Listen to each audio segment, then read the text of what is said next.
What's up, everyone, and welcome to the Mintcast podcast. This is the official podcast for Mint Press News. I am Manar Adli. I'm the founder and director of Mint Press. It's been a few weeks since I've posted a new interview, as I have been traveling in London doing a few speaking engagements on the genocide in Gaza. And I was also invited to a few podcasts where I spoke extensively about how Palestine's Arab neighbors are aiding Israel's genocide, literally, from Egypt, for example, dedicating 5 ports to ship over $330 million worth of exports to Israel. And for all we know, that likely includes weapons, of course, that is all to help Israel circumvent the Yemeni Red Sea blockade.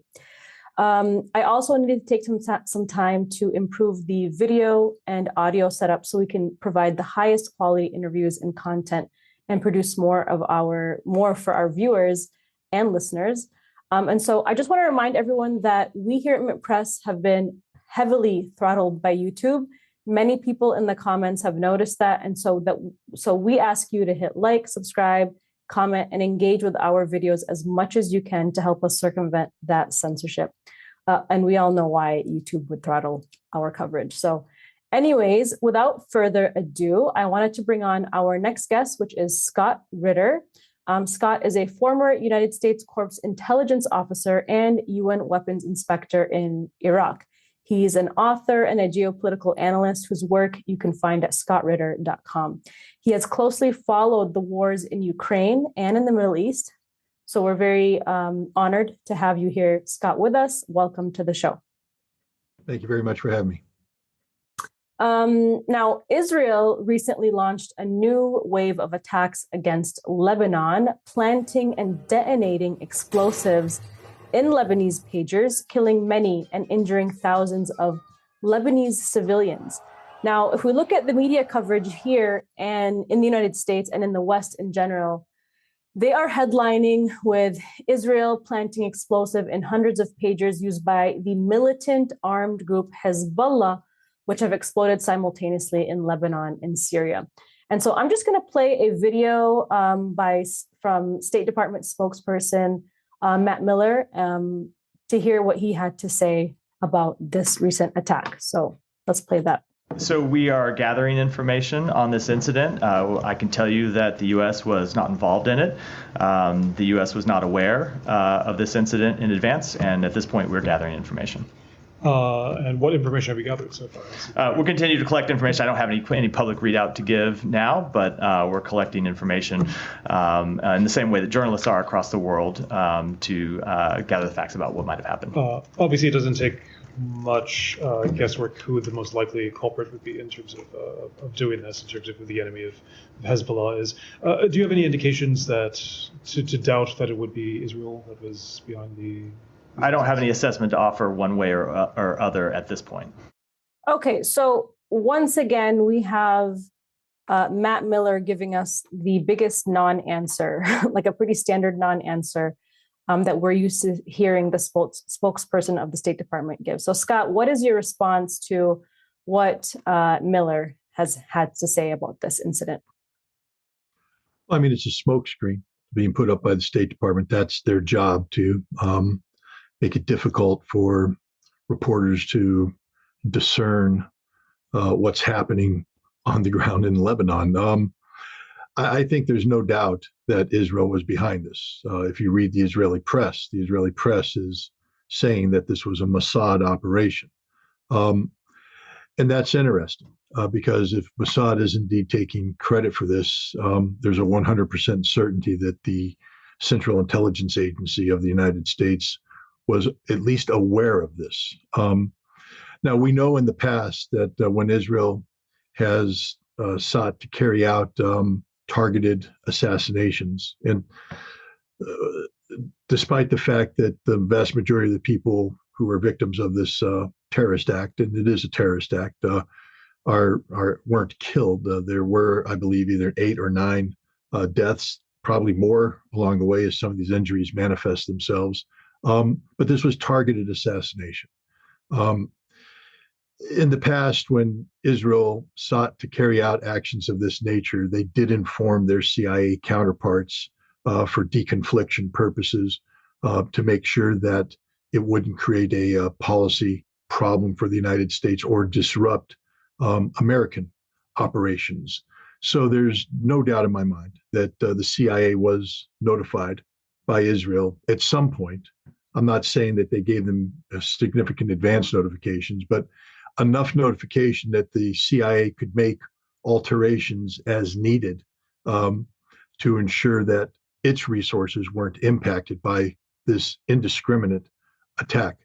This means that the United States knew about this, and there can be no doubt about that. And it also means that Mr. Miller is lying. But then again, that's his job as a State Department spokesperson, is to lie, is to spin information in a way that protects. I can't say American interests, because when I say America, I'm invoking we the people, and this attack was not in the interests of we the people. So protecting the interests of the Biden administration, which the U.S. government in this case. Let's be clear. The United States would not carry out an action of this nature. I know when I've mentioned this, people take umbrage and they say, well, the U.S. has bombed this. They've attacked wedding parties in Afghanistan. They've done X, they've done Y, they've done Z. Yes, those were military operations, and the United States has long hidden under the umbrella of legitimate intent, that our intent wasn't to attack a wedding party. Our intent was to take out terrorists. So we had a legitimate military target, and we're sorry it went bad. This was a level of indiscriminate attack that no legal authority in the United States could ever sign off on, because it fits the definition of terrorism. And so not only was the United States cognizant of this attack, we were cognizant of the nature, the scope, and scale of this attack, and we therefore knew that this was a terrorist attack, and we did nothing to stop it. So we are complicit in this attack, plain and simple. Israel could not and would not have carried out an attack of this scope and scale without notifying the United States, and the United States apparently did nothing to prevent this. Well, Matt Miller has also been described as the smirking liar. And, that's what he's been really good at, is, wearing his perfectly ironed suit to pretend like, the United States doesn't really know where these bombs are being dropped in Gaza or what Israel's actions are in the region. But Israel is one of, the strongest partner of the United States, receiving over $10.3 million per day of our taxpayer money. And so I would definitely have to agree that the United States, of course, would have known of this kind of attack that Israel and its Mossad are planning. What kind of precedent does this set? I mean, have we ever seen anything like this before? Nothing on this scope and scale. Israel, since at least 1996, has been carrying out targeted assassinations of Hamas officials, Hezbollah officials, people they call terrorists, using personal electronic devices that have had explosives embedded in them. I think the most famous incident took place in 1996, where the Israeli Shin Bet assassinated a Hamas operative. The nickname was the engineer. He was a bomb maker. And they managed to get a phone to him and made a phone call, or were monitoring phone calls. And when they confirmed that he was on the listening to the phone, they detonated the explosive in the earpiece and blew his head off. And they've done this repeatedly. But they've always been very targeted attacks. So, trying to take out an individual here, an individual there. Something of this scope and scale has never been attempted before. And one of the reasons is that I think you can defend a targeted assassination. People may disagree with your, how you define the target, et cetera. But from a moral standpoint, I will tell you that if I were an intelligence official or security official, and there was a person out there that my legal chain of command said needs to be eliminated, I would have no problem giving him a cell phone that blew his head off. It's the way of the world. But I would have a huge problem disseminating explosive devices into society with no way of knowing who had them, who possessed them. And we're talking about not hundreds, but thousands of devices. They could have been in a pocket of somebody standing next to their child in a grocery store. Exactly. They could have been on a dresser as a wife was cleaning the dresser. They could have been held by somebody. It wasn't the intended target. This is something that is unjustifiable. It can't be justified under any circumstances. There's no element of the law of war that would allow this kind of indiscriminate attack.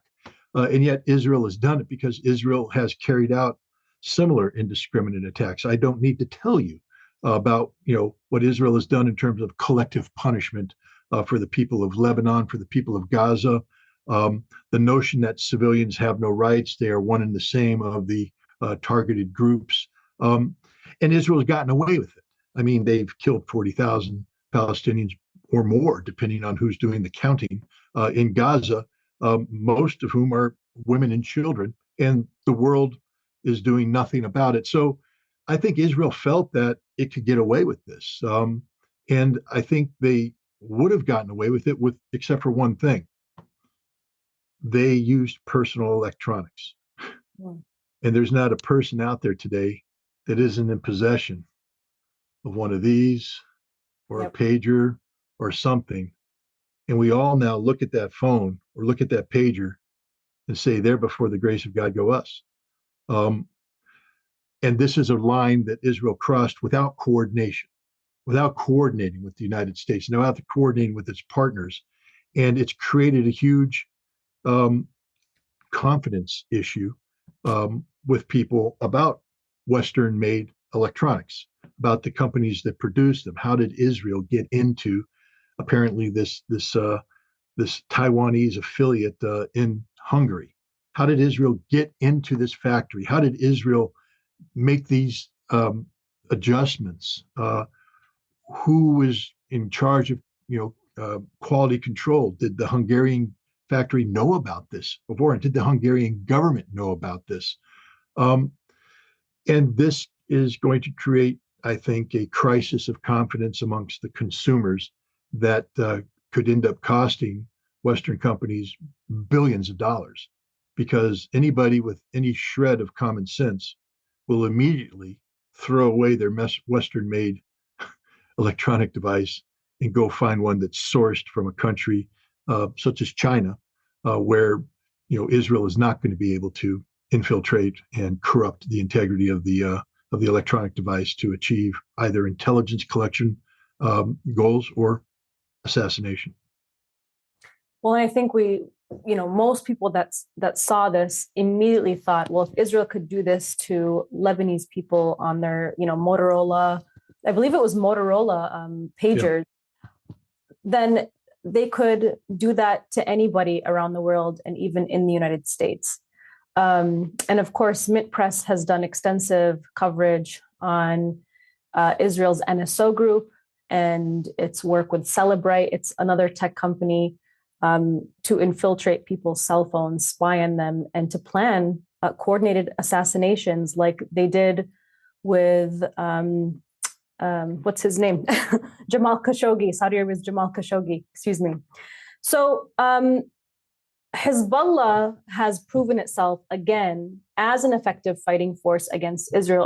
Otherwise, we wouldn't even be seeing these kinds of attempts by Israel to assassinate and disrupt, Lebanese civil life and commit this kind of terrorist attack. You recently stated that Hezbollah's attacks against Israel have actually been limited, and we would agree with that, and that these attacks that Hezbollah has committed against Israel in defense of Palestine and Lebanon South are really just the tip of the iceberg. Could you explain what you mean by that? And does that mean we could potentially see a far more deadly attack on Israel if things escalate?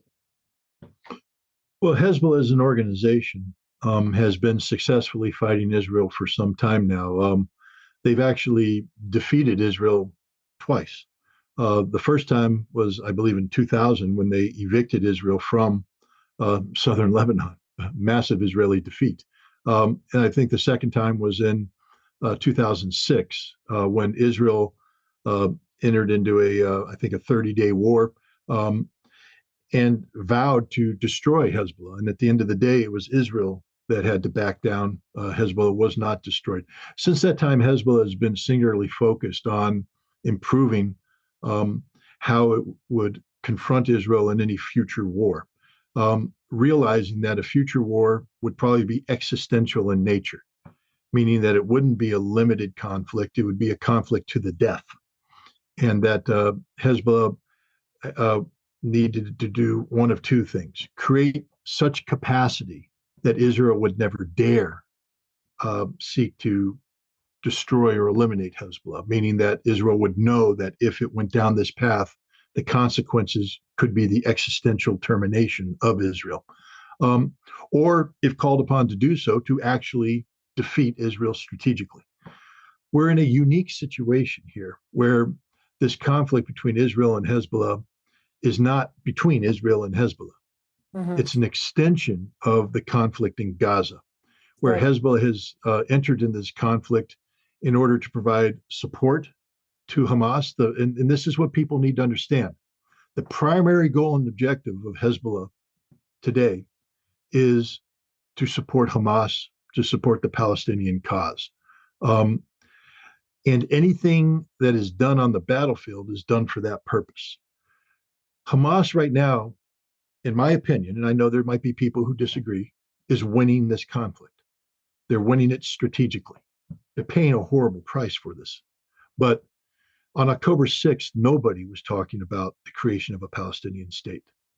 Today, that is it's on the tip of the tongue of so many people around the world. Why? Because the world has seen the truth about Israel. The world has been forced to look at Gaza and say, how did this happen? Why is this happening? The Israeli overreaction to October 7th actually backfired to the Israelis because the international community is not normally prone to digging too deep into Israeli-Palestinian storylines. And had the Israelis simply said, we were attacked and vicious things had happened to our people, the world would have rallied around Israel, I believe, and once again ignored the Palestinian cause. But Hamas knew what it was doing and knew that the Israelis would overreact, and the Israelis did. And in doing so, alienated the world that was inclined to be supportive of Israel. People around the world that said, I'm sympathetic to the Israeli cause, said, well, wait, I can't be sympathetic to the slaughter of Palestinian civilians. And then the lies told about Israel across the board about, who was responsible for the vast majority of the deaths, blaming it on Hamas when it was the IDF who killed most of the people who died on October 7th. The lack of rapes, no dead babies, no beheaded babies, just the gross exaggeration and outright fabrication of the narrative has been exposed. And Israel has not fared well. And so today we have the United Nations giving Palestine a seat. That was not going to happen on October 6th. Mm-hmm. We have European nations recognizing the existence of a Palestinian state. That would never have happened on October 6th. And we have Gulf Arab states who, as you have accurately said, have betrayed Palestine consistently. And they're not inclined to be supportive of Palestine even today. But the politics of the situation are that they cannot even think about normalizing relations with Israel until there is a Palestinian state, or at least discussion about this. So we're looking at a situation where, because of what Hamas has done, for the first time, there is realistic talk about the creation of a Palestinian state. Moreover, Israel has committed fatal harm to itself, economically, socially. I already talked about the damage done on the international community, but domestically, Israel is a deeply fractured state. Militarily, Israel was never organized to carry out a war of this duration. They didn't have the resources to sustain it. They've run out of spare parts. Israel is strategically defeated. And the reason why I say this is, now you put yourself in Hezbollah's shoes. Their goal was to help facilitate this strategic victory on the part of Hamas.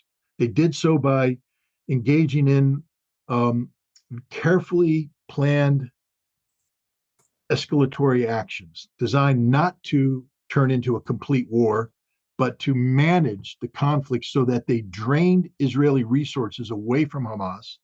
They further weakened Israel. Look what they've done in terms of 60,000 Israeli soldiers, settlers in the north that had to flee their homes. That is an economic drain on Israel. They've damaged the confidence that the Israeli people have in Israel. I mean, Israel was supposed to be this safe haven for Zionists who could come in and live in peace and harmony and prosper. Not today. Israel is a horror for these people. They don't live in peace. They don't live in harmony. They are not economically prospering. And eventually, many of these people will leave Israel, and that's the end of Israel. Hezbollah knows this. They are on a path of strategic victory. The one thing that would change this is if the nature of the war changed away from the focus where it rightly belongs on Israel's ongoing genocide against the Palestinians in Gaza, and instead shifted to a major regional conflict between Hezbollah and Israel. Hezbollah's goal has been to avoid this kind of escalation because it would be damaging to the strategic objective of helping Hamas. This terrorist act with the pagers is designed by Israel to provoke Hezbollah into carrying out a retaliation that would justify, not to the Israelis, but to the Americans, an Israeli response. The United States has been holding Israel back because they believe that any strategic conflict with Hezbollah would not end well for Israel. Hezbollah has built military resources, precision guided missiles that will defeat the Israeli missile shield, and if launched in significant numbers, wreak havoc on Israel politically, economically, militarily. The United States knows this. Many in the Israeli defense establishment know this, which is why an Israeli conflict against Hezbollah, where it's just Israel versus Hezbollah, is not sustainable. Israel needs the United States to come in on its side. The United States has made it clear that it will not do so if Israel is the initiator of the aggression that leads to a broader war. So what Israel has done here is carried out an action. And as we said, it's an action that the United States was cognizant of and possibly gave a green light to. Definitely will not condemn Israel for this. Hezbollah, I hope, recognizes this as a trap. It's such a horrific attack. The gut feeling is Hezbollah has to do something dramatic, has to do something. But I've listened to Hassan Nasrallah and I've listened to Hezbollah leaders. These are people who understand Israel perhaps better than many Israelis understand Israel. And I think they understand what's happening here. They definitely understand the geopolitical dynamic here. And they also understand that they're winning this conflict. Look, let's put it this way. If Israel were going to attack Hezbollah, why would you use this capability, which created huge disruption amongst Hezbollah, a lot of chaos, a lot of disruption, and did not do anything? See, the moment to attack Hezbollah is literally 1 minute after the pagers explode. Now Hezbollah is disrupted, command and control is disrupted. You come in heavy, you might have a chance to prevent Hezbollah from executing its plan. Hezbollah has adapted to this. What all the horrors that occurred, Hezbollah has already adapted. They are prepared for anything right now. So clearly Israel isn't looking to attack Hezbollah on its own volition. What Israel's looking for is Hezbollah to retaliate against Israel on a scope and scale significant enough for Israel to say, this is an existential threat. We must, to defend ourselves, respond aggressively, and the United States, you must come with us. That's the goal here. So I think that Hezbollah, it has the capability to defeat Israel, but understand that any war between Hezbollah and Israel isn't going to be a one-way street. I mean, you've been to Lebanon. You know the history of Beirut. You know what Israel did to Beirut. You know what Israel did to southern Lebanon. You know what Israel's capable of doing. Israel will destroy Lebanon in any conflict between Hezbollah and Israel. Israel may be destroyed as well, but for the people of Lebanon, This would be an absolutely devastating conflict. And at the beginning, you said that the Matt Miller in the United States views Hezbollah as this militant terrorist organization, but it's not. It's a political party, part of the Lebanese government, and they are committed to the betterment of Lebanese society. They are committed to doing good by the Lebanese people. This is why Hassan Nasrallah will never initiate an attack against Israel that brings unnecessary harm down on the Lebanese people, because he is a Lebanese political leader. He is a man committed to safeguarding Lebanon. And this is a dynamic that is often missed in the West, that Hezbollah isn't a terrorist organization. They aren't a militia. They are a political party committed to doing right by the people of Lebanon, by the Lebanese government, by the region as a whole. So even though they have the ability to defend themselves, I think that Hezbollah will behave responsibly here and carry out Hassan Nasrallah's strategic goal of helping Hamas by carefully managing the escalation. That's my take. So just to clarify, I'm Palestinian American. I'm not from Lebanon. I've never been to Lebanon. I'm from Al-Quds, Jerusalem. Oh, okay. That's okay. But I think it's really important. The points that you made are very important, because a lot of people are looking at what's happening in Gaza and for so long have asked the question, like, if Hezbollah was truly trying to defend Palestine, why don't they do more? And so you really painted a great picture of why strategically this is the take, and this is why they're taking the actions that they are, because they know that these kinds of terrorist attacks by Israel are really just poking at Hezbollah so that they can pull them into a broader war and have Hezbollah do the bigger damage, the stronger damage, so that Israel can draw the United States into a broader conflict. And of course, neither Hezbollah nor Iran nor other countries that are resisting Israeli occupation and this genocide want.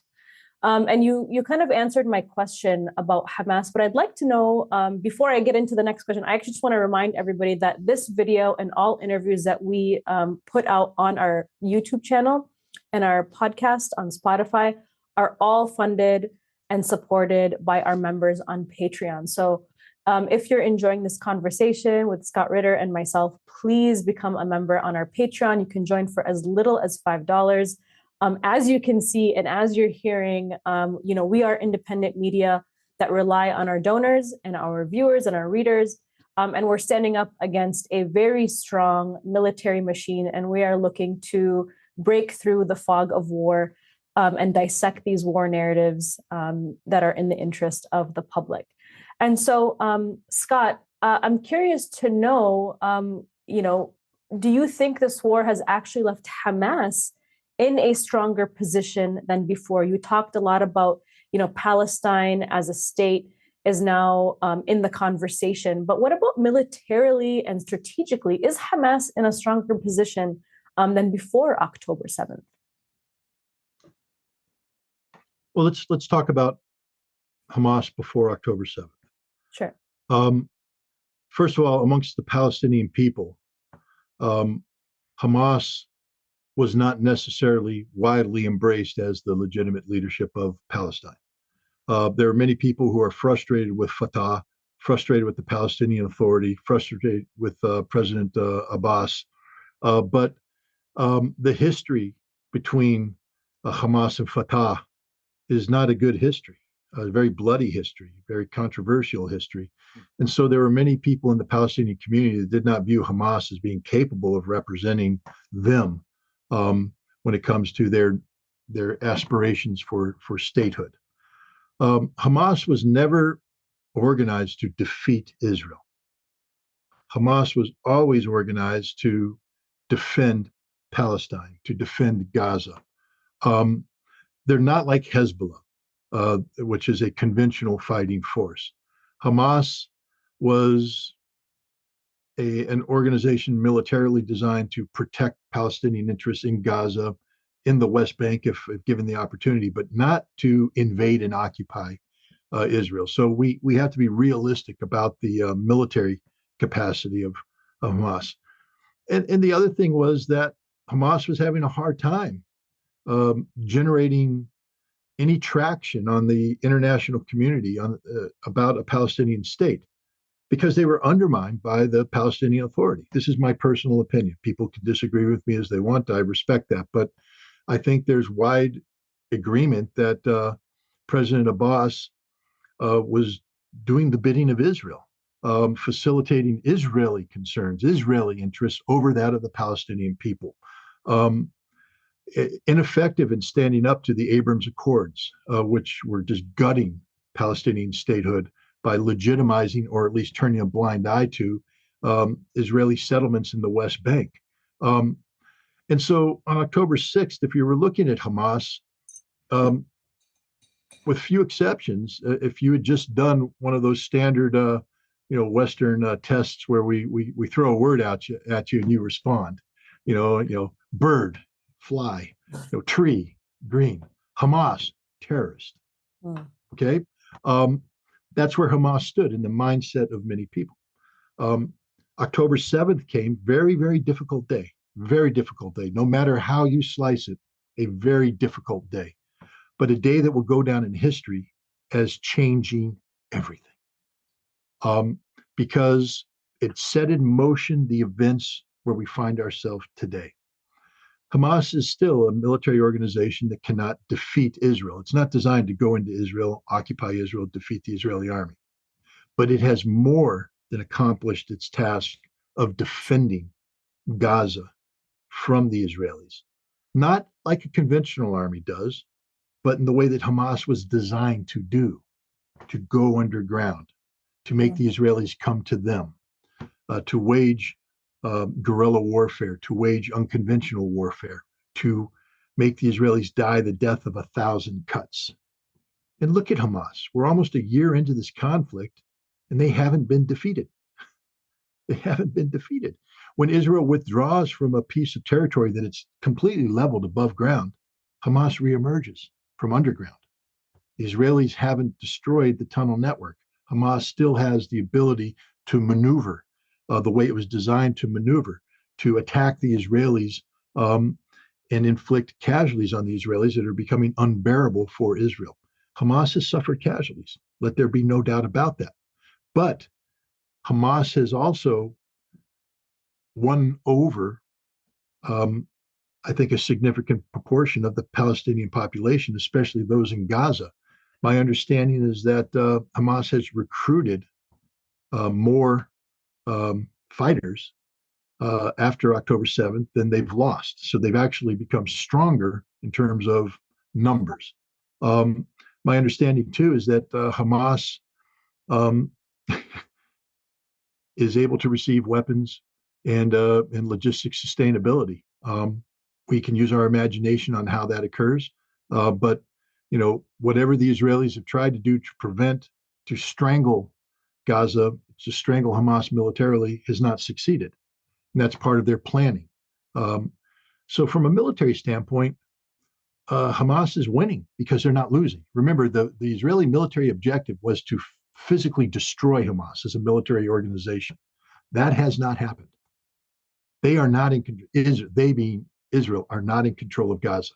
And anytime they leave a section of Gaza, Hamas returns. That's not the definition of destruction. Politically, again, I don't want to pretend to be an expert on Palestinian affairs. I'm a non-Palestinian who's assessing this from far away. But if I were a betting man and Las Vegas would take the odds, I would bet almost everything I have on that if there were fair and free elections in Palestine today, Hamas would win those elections. That Hamas is more popular amongst the Palestinian people than Fatah or the Palestinian Authority, President Abbas. Why? Because Hamas is fighting.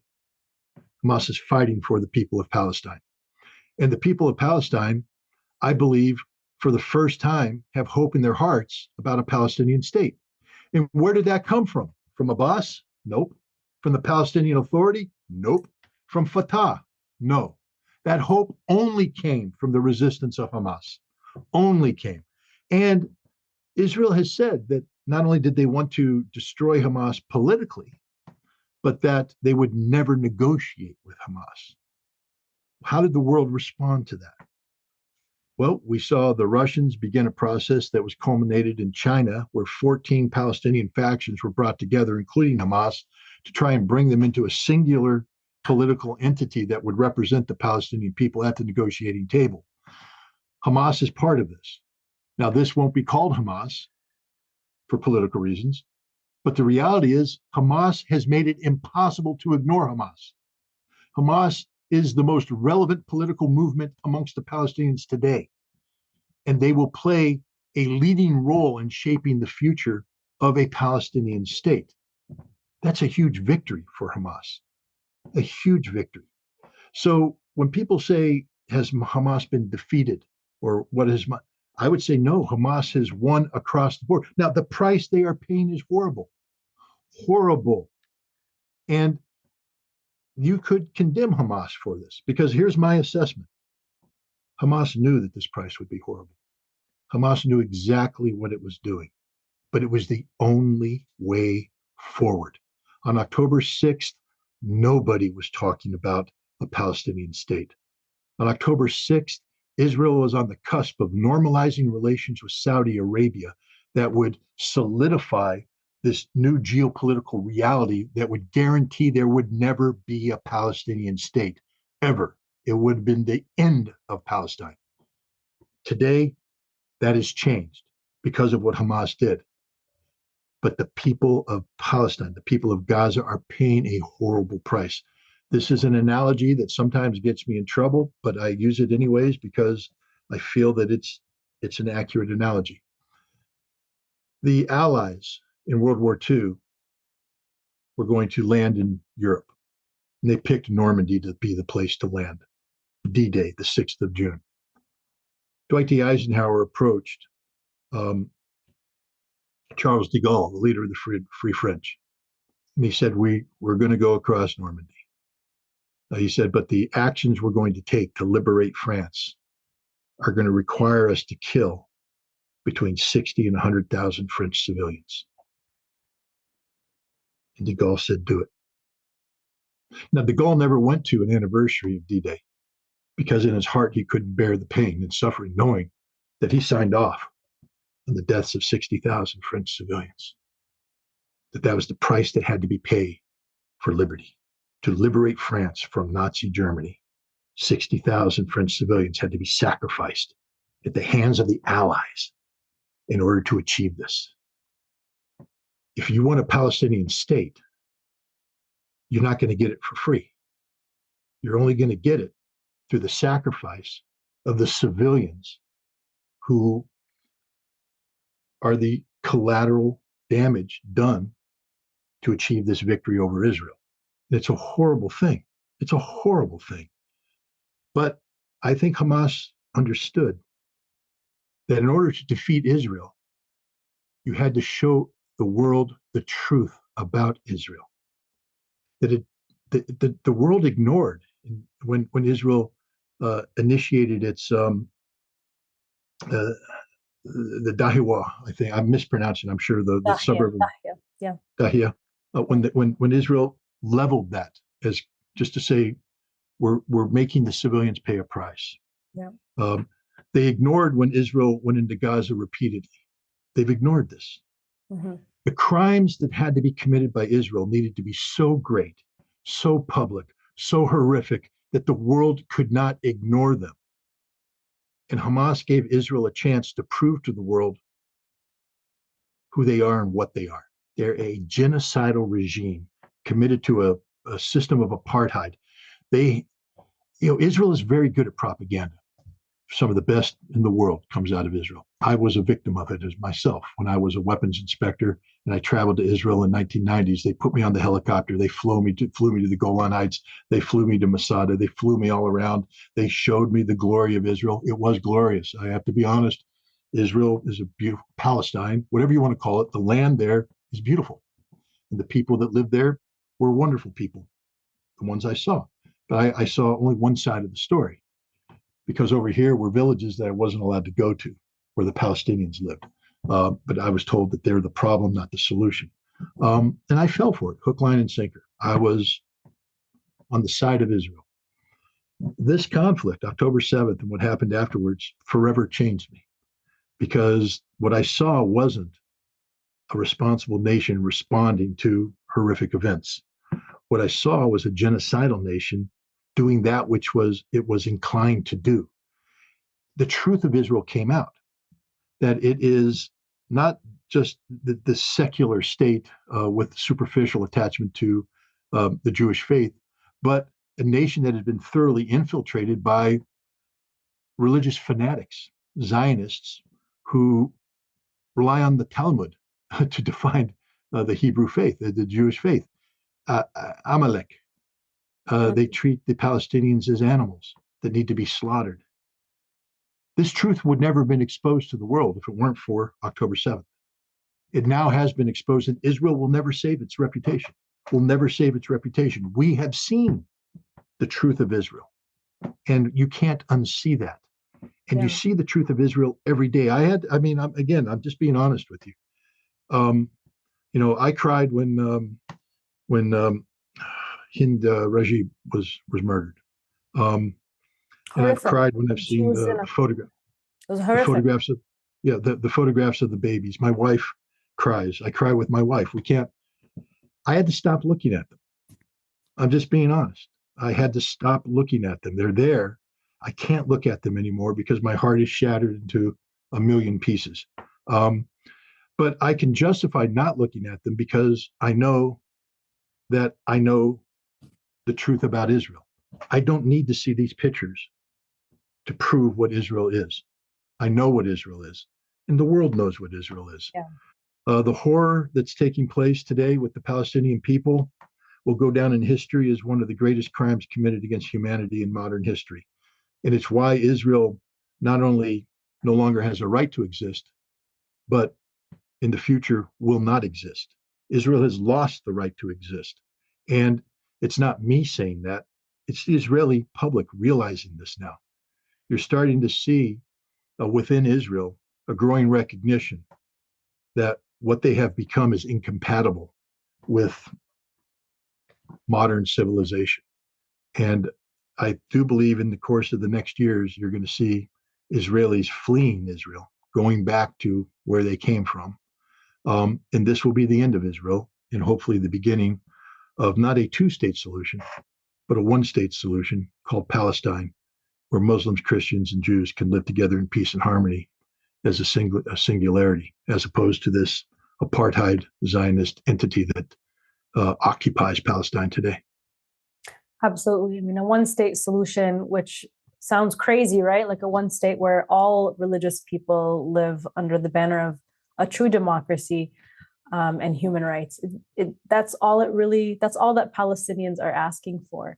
And, I remember when you first mentioned that theory to me, I guess you could call it, when you said that Hamas knew that this was the price that they would have to pay to show the world what true Israeli crimes and what they're capable of. It doesn't sit well, I think, in just the average person's stomach. It doesn't sit well because they think, well, don't they have a moral compass and they don't want to see their civilians slaughtered?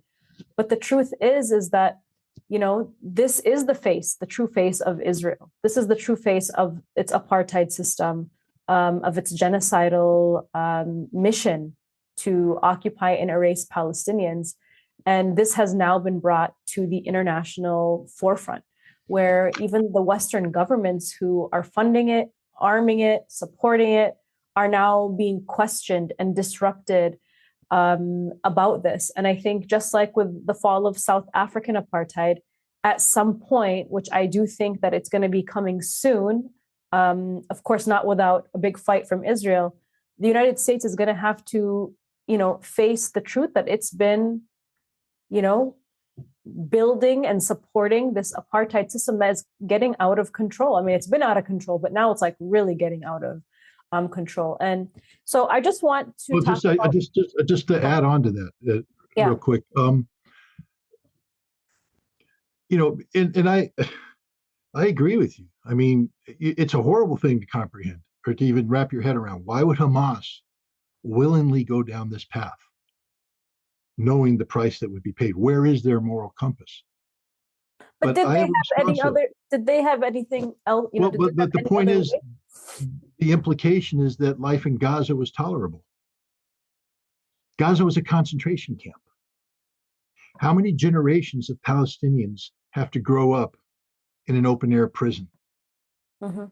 At what point in time do prisoners say enough is enough? Exactly. That continued enslavement and continued imprisonment is worse than life itself.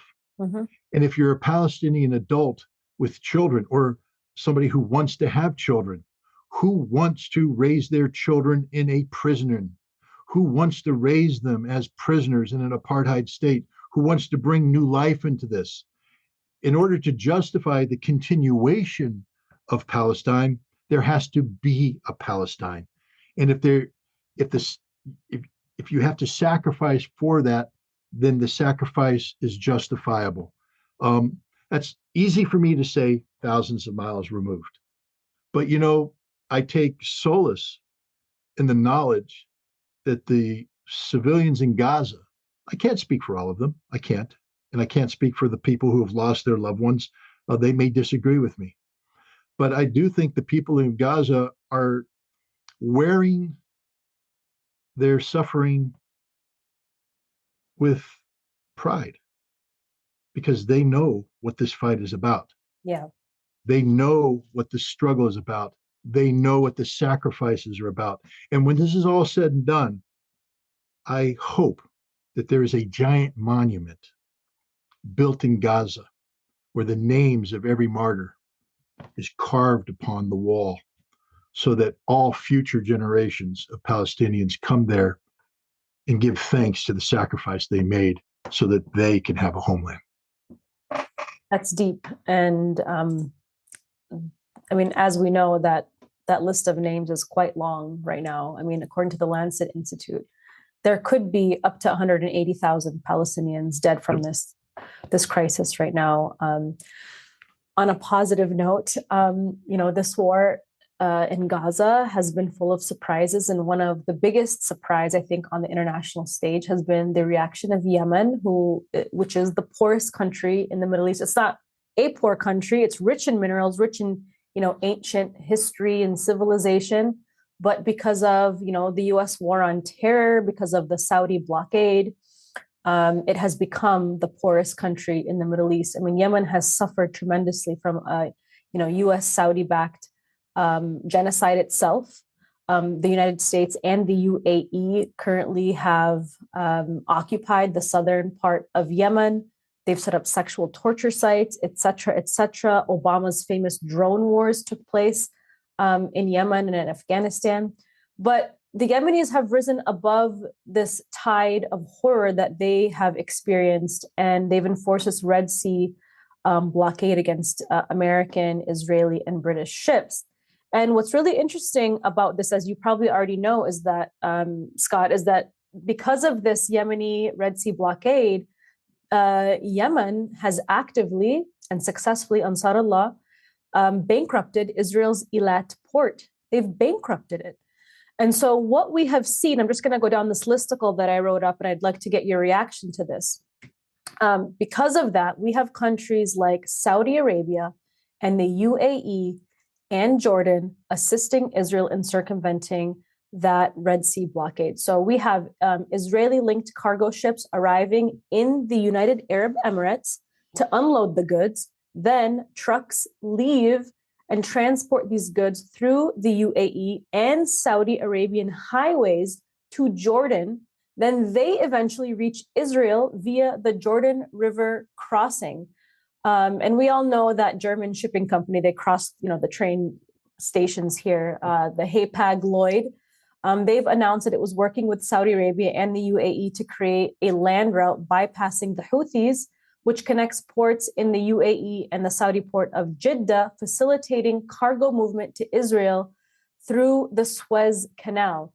And right now, because of the Abraham Accords, thanks to the Abraham Accords and thanks to the Red Sea Yemeni blockade and its success, Egypt has dedicated 5 ports to provide over $330 million worth of exports to Israel. And we can assume that weapons are probably being provided, right? And military equipment for the Israeli military. And what we do also know, Scott, is that during the Arab Summit in Riyadh, the access of assistance, which are Bahrain, Saudi Arabia, the UAE, Morocco, and Jordan, all voted against an oil embargo against Israel and voted against limiting U.S. airspace for Washington to ship weapons to Israel. And I just want to mention a couple of other countries. Turkey right now, 40% of Israel's energy needs runs through a pipeline from Azerbaijan through Turkey to Israel. And Turkey could cut that oil off at any moment, but they can't. And of course, we know that Egypt currently has dedicated the 5 ports while simultaneously blocking 5 miles of aid trucks lined up at the Rafah border. I mean, the Sisi government could open up that border, but he won't. And we've seen those operations on the Egyptian border, the Jordan border, where people are now reacting and taking matters into their own hands because which have resulted in their trucks blowing up and killing Israeli soldiers because they're just so disgusted and disturbed by the genocide in Gaza. And the last 2 I want to mention, because of the Abraham Accords, the Saudi-backed group Affinity Partners owns a stake in the Israeli company Shlomo Group. During the conflict in Gaza, the Shlomo Group contributed trucks and military equipment to the Israeli military's Shaldag and Maglan units, as well as food packages to the IDF. Saudi Arabia has notoriously used Israeli spy tech, NSO, and Celebrite, as I mentioned earlier, on activists and journalists. And as we know, NSO spying tools were installed on Jamal Khashoggi's phone and were used to kill him. That was an assassination. The UAE and Saudi Arabia have become major shareholders in Kirchner's Phoenix Holdings Company. Of course, we all know Jared Kushner is the one who led the Abraham Accords. So these 2 countries are major shareholders in Phoenix Holdings Company, which funds Israeli settlements and military installments. Okay, the UAE also has opened up a subsidiary partner weapons manufacturer for Israel's Elbit Systems called Elbit Systems Emiratis. Now, Elbit Systems is Israel's largest arms manufacturer. And the UAE and Israel occupy the Yemeni Socotra Islands and have set up surveillance hubs there to spy on Iran and China. And then we have Morocco, finally. Israel and Morocco have also built an intelligence base near the border of Algeria. And then we are also seeing the building of Elbit Systems as well in Morocco, because as we know, Elbit Systems is being targeted in countries like the UK, where Palestine Action activists, with the help of its community, they're shutting down and targeting these Israeli weapons companies, which have cost Elbit Systems millions upon millions of dollars worth of contracts. And so they're going to Palestine's Arab neighbors, where the majority of the population, Scott, are against the genocide in Gaza. And yet their governments, thanks to the Abraham Accords and US-Israeli military alliances, are basically pumping Israel with more weapons, with more money. But then we also have, on the brighter side, I guess you could say, the axis of resistance with Hezbollah, with Yemen, with Iran. So based on what I have just shared and presented to you, what do you think about all of this?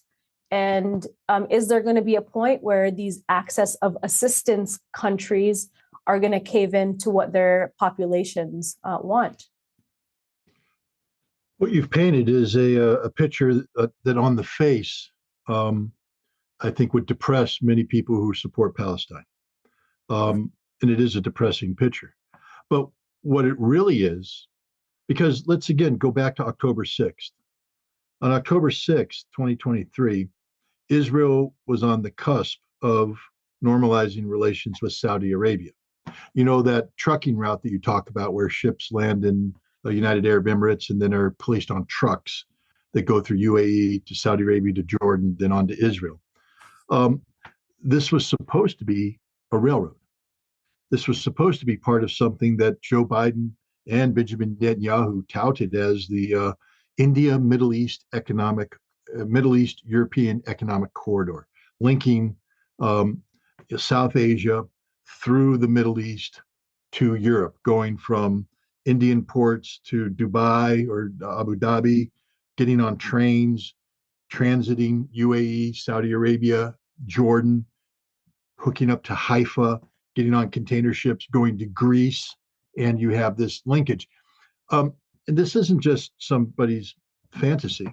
Benjamin Netanyahu, in last year's General Assembly debate in September, instead of putting up the picture of the Iranian bomb that he likes to put up, he had a map that showed this. And he said, this is the future of Israel. This is the future of everything. He was able to say that because so many people had committed to that vision. There was a lot of political capital and economic capital committed to that vision. What you're seeing in what you call the axis of assistance is the death gasp of the axis of assistance. You can't just shut them down overnight. You know, they have contacts, they have connectivity, they have resources. And so they are desperately trying to construct an alternative to get around the actions of the axis of resistance. And if we viewed it in this vacuum, it's a difficult struggle. One would say advantage axis of assistance. But let's be real here. Let's back off and talk about another struggle that's taking place on a broader geopolitical scale. And that's the struggle between the rules-based international order and BRICS. The Brazil, Russia, India, China, South Africa economic forum that's becoming an establishment. In Kazan in October, Russia is hosting a BRICS summit. Last year, it was hosted by South Africa. Last year, BRICS expanded, and the expansion included Iran, United Arab Emirates, Saudi Arabia, Egypt, Ethiopia, Argentina. Argentina has dropped out. Saudi Arabia was demurring, but now MBS, the Saudi crown prince, he's going to Kazan. Saudi Arabia is dropping the dollar as its currency of choice for its oil. This is a direct attack on the rules-based international order. United Arab Emirates and Saudi Arabia has normalized relations with Iran. Their geopolitical focus is going to be on Kazan, on BRICS, on the global stage. That's the strategic direction. And when you look at it from that standpoint, the axis of assistance is such a minor slice of that. It's a rearguard action being carried out by people who had bought into this relationship with Israel. That's an unsustainable relationship. The axis of assistance does not make money. The axis of assistance loses money. It's not good business. It's bad business. BRICS is about economic opportunity. And when you are trying to rationalize your economy, you dump the poor performing aspects of your economy. And the axis of assistance is a poor performing aspect of the economy. Not only that, but you can't have a situation where strategically Saudi Arabia and the United Arab Emirates are positioning themselves to be adversarial to Iran when they all want to be part of a BRICS group that speaks of multilateral consensus. So the strategic focus of Saudi Arabia, of UAE, is not a retrograde action back to an Israel that no longer exists, the Israel of October 6th, but instead it's of nations that are moving towards a broader geopolitical cooperation, and they're being dragged, held onto by the people that wanted that but can't have it, are trying to get it, and eventually it's going to get cut. So when you look at it from that standpoint, your axis of assistance is doomed to fail, and it will fail. And I think after October, you're going to see dramatic changes in how these nations view the issue of Israel and Palestine. This October? Russia, pardon? This coming October? In what's going to happen in Kazan is that, and I guess Oh, the when we meeting. talk, yeah, the Kazan, the summit, is Russia is not just talking about expanding. Remember, you talked about two things: Azerbaijani oil flowing through pipelines through Turkey. Azerbaijan is now wants to be a member of BRICS. Erdogan is going to Kazan because Turkey, a NATO member, wants to be a member of BRICS. This is a radical sea change in global perspectives that's taking place that will redefine how the world works. In order for this to happen, institutions have to be made. Last year, South Africa oversaw the expansion of BRICS. This year is about Russia codifying that, turning it into institutions, creating mechanisms where ministerial meetings can take place, where nations come together so to work things out throughout the year, where as problems manifest, they come together to reach a consensus-driven solution to these problems. One of the big problems facing the world today is Palestine, Israel, Gaza. Saudi Arabia is going to be sitting at a table with major trading partners that its future economic prosperity depends upon: Russia, India, China. And they're going to look to Saudi Arabia and say, what are we doing about resolving this issue? What is this that you're doing about, running these covert supply chains into Israel? Is that really a solution? Do we not need to think in terms of a bigger picture? And then other people will raise it up. And Saudi Arabia is going to have to basically say, yeah, you're right, this isn't going to work. Let's talk about what works. And they're going to shift. The UAE is going to have to do that. Iran, the pressure we put on Iran. Hey, you're putting all this effort into the axis of resistance. What can we do to prevent this adversarial thing? How do we get to a solution? Instead of sustaining the problem, how do we get to a solution? And pressure we put on Iran to say, okay, we need to talk about solutions, not just sustaining problems. BRICS has huge potential to be what the United Nations should have been, except for the corruption of the United States, Great Britain, and France. I was just about to say that. Wow. Yeah. So I'm hopeful. I'm very optimistic about BRICS. And I do believe that it will have a level of influence on this axis of assistance that you speak of that will compel them to stop sustaining a problem and start looking at how to solve the problem, resolve the problem. I mean, what you've just presented, we can conclude, though, then that the Abraham Accords mean nothing, and that the U.S. Moving forward is going to be quite irrelevant to what happens in the Middle East. Is my understanding that correctly? Absolutely. I think my personal opinion is that the Abraham Accord exists in name only. It's a piece of paper that these desperate individuals and political and economic interest groups within a variety of nations hold on to, saying this was our future. This was our future. It's like me investing in a stock and looking at the stock collapse, and I'm looking at my shares saying this was my future. Well, not anymore. The company collapsed. Whatever you thought you had, you no longer had. And the concept of the United States is no longer relevant. There's not a single nation in the Middle East. Even Israel knows that the United States cannot be seen as an impartial broker. The United States has made its decision. It is Team Israel. And so nobody will trust the United States. This is the reality. We talk about what happens on November 5th, a new president. Yeah. And they keep, everybody's sitting there saying, well, I can't wait to see what, Kamala Harris's policy is free of Biden, or I can't wait to see what Donald Trump says. I don't view it that way. Yeah. What I say is, I want to see about what the future president of the United States does with the reality handed to them about Gaza, Israel. You see, it's the height of American narcissism, hubris, to believe that we are solely empowered with envisioning a solution to the problems of the Middle East. The Palestinian people, you don't understand the issues of Palestine like America does. Israel, you don't understand the problems like America does.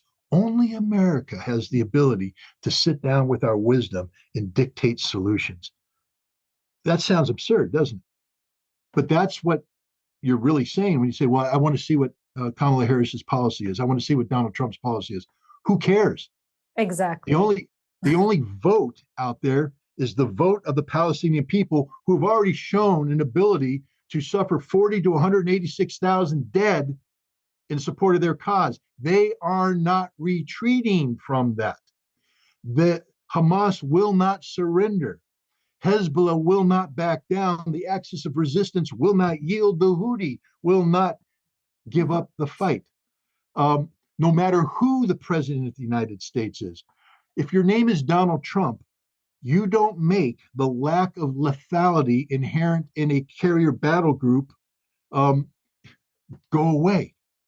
The United States has already deployed carrier battle groups to the Red Sea, to the Gulf of Aden, to intimidate the Houthi, who did not back down, who actually drove the American Navy out of victory. Whoever is the president can't change this reality. This is a reality that American policy is going to be compelled to adapt to yield to, especially because the world no longer looks to America for a solution. After October, the world is going to be increasingly looking to BRICS for a solution. And the BRICS solution is going to be far more compelling because it's not going to be based upon the might of the sword. It's going to be based upon economic strength. It's going to be based upon humanity. It's going to be based upon the things that people really care about. America only knows violence. We only offer violence. How do we mollify Israeli concerns? More arms, more ammunition. Instead of saying less arms, less ammunition, let's talk about this, let's resolve this peacefully. No, we give weapons. We solve the problem through weapons. That's all we do. How do we mollify Egypt? Weapons. BRICS isn't going to be about distributing weapons. BRICS is going to be about distributing wealth, economic stability, prosperity, infrastructure development, the things that matter. And I think that's why come next year, who cares what America thinks? Because America no longer matters. We are not the indispensable nation. We are the dispensable nation. I mean, there's a lot of hope in those statements, and I feel that myself. There are countries that are part of BRICS, like India, which is one of the strongest economies, biggest economies in the world, that's rising and rising and rising. And they are one of Israel's biggest allies as well. And then you talked about Saudi Arabia joining and the UAE joining. Could any of that backfire on Palestine? I know overall that the goal of BRICS is to distribute wealth and reduce conflicts, and the weapons flows, of course, but could Israel be building alliances that could maybe backfire on Palestine? It could. I mean, again, in the world of international diplomacy, especially with something that is so, it's so early into BRICS, is to actually know what it's going to end up looking like. Yeah. The Russians have a vision that's been coordinated closely with their major partners. I will say this. Vladimir Putin will definitely be at Kazan. Xi Jinping is going to be at Kazan, and Modi is going to be at Kazan. Those are the big three. All right. They have agreed that they want BRICS to succeed. And through that agreement, they've created a center of gravity that is attracting, gravitationally drawing in people who all agree on a shared vision. The Russians and the Chinese are not new to the Middle East problems. China, of course, famously negotiated the rapprochement between Iran and Saudi Arabia that nobody saw coming. That was a big, nice surprise. Yeah, absolutely. And China is, again, nobody saw them bringing 14 Palestinian factions together in Beijing to come together as a singularity. Russia's been playing a very quiet role behind the scenes, talking, facilitating negotiations. They all have connectivity with all these nations we've spoken of, connectivity that in the West we ignore. When we say Saudi Arabia, we say, oh, that's an American-aligned country. but Saudi Arabia and China have a level of connectivity that eclipses that's with the Americans because it's economic, not military. We tend to ignore it. Russia plays an important role in Saudi Arabia's global thinking.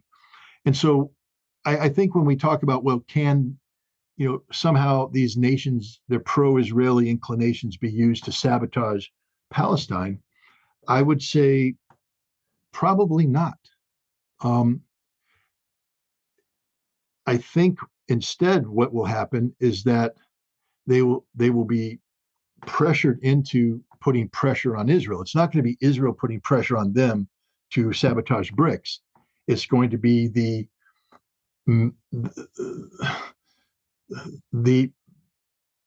coming together of all this political and economic and geopolitical power that's going to draw these nations this way, and they're going to tell Israel, you either come with us or we cut you off. Yeah. That you can't be this impediment. We need you to find a peaceful resolution to this problem. And the interesting thing about, because now let's get down to brass tacks. What does that mean? Because to be honest, the only peaceful resolution to the problem that would be acceptable in the international community is a two-state solution. And so what BRICS is going to be saying, and that's the only thing BRICS is talking about right now. There's nobody in BRICS talking about a one-state solution.